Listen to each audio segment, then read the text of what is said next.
আমার ভাসুরে আজকে ইচ্ছে হয়েছে ছাতুর পরোটা খাবে, তাই ছাতুর পরোটা বানাচ্ছে। দেখো তো কি দুষ্টুমি করছে।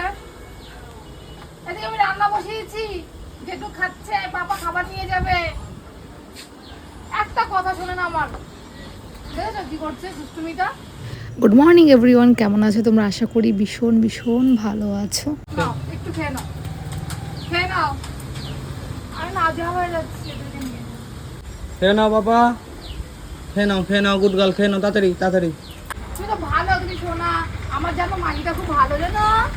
মাহি খাবার খেতে পছন্দ করে না, ওকে খাবার খাওয়াতে গেলে জোর করতে হয়, ও এমনটাই করে। তোমরা দেখতেই পেলে মাহি একটা অন্যায় বা ভুল করেছে, কিন্তু মাহিকে শাসন করছি না, ভালোবাসা দেখাচ্ছি, কারণ মাহি এখনো পর্যন্ত বুঝতে পারিনি কি ভুলটা করেছে। ওই সময় যদি ওকে আমি আরো বেশি বকাঝকা করি, ও আরো বেশি জেদি হয়ে যাবে।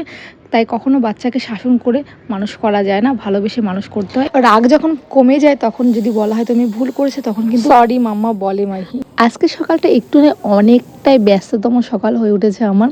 মাহির পাপা যাবে ইলেকশন ডিউটিতে, প্রত্যেক দিনের মতো আজকেও যাবে, তাই সকাল সকাল রান্না তোড়জোড় শুরু হয়ে গেছে।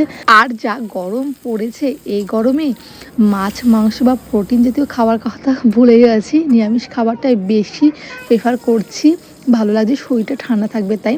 এদিকে এক সপ্তাহ হয়ে গেল শাশুড়ি মা তো বাড়িতে, আর মাসিমণির বাড়িতে ভালো মন্দ খেয়ে মুখটা তো এখন অন্যরকম হয়ে গেছে, তাই ভাবলাম আবার আমাদের বাড়ির মুখের স্বাদটা তো একটু ফিরিয়ে আনতে হবে। তাই সকাল সকাল পছন্দ মতো রান্না বান্না করে নিলাম। শাশুড়ি মা তো লতি খেতে ভীষণ ভীষণ পছন্দ করে, তাই একদিনে ছাড়িয়ে রান্না বান্না করলাম। আজকে ভীষণ চাপ হয়েছে আমার।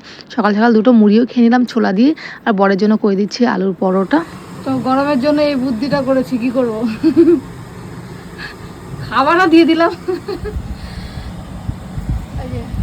এমন ভাবে ডালটা বানিয়েছি তরকারির মতো করে, ভাত দিয়েও খাওয়া যাবে, পরোটা দিয়ে রুটি দিয়েও খাওয়া যাবে। খেয়ে বলো কেমন হয়েছে। ভালো। এটা নাকি ওয়াটার লেমন, এটা ওয়াটার মেলন। খাবা? কালার এটা কি কালার? Red colour. আর এটা হচ্ছে এইটা কি? Red colour. আর এইটা হ্যাঁ গ্রিন কালার। আর সব থেকে মজার হচ্ছে এই যে এটা ইয়েলো কালার। আমাদের ছোটবেলাটা কিন্তু ভীষণ সুন্দর ছিল, দারুণ সময় কাটিয়েছি, কিন্তু এখনকার সময়টা এমনই, বাচ্চাকে বাইরে যেতে দিতে ভয় লাগে, সবসময় ঘরের মধ্যে রাখা হয়। তাই তো তাদের অনুভূতির ধরনটা আলাদা, আমাদের মতো নয়।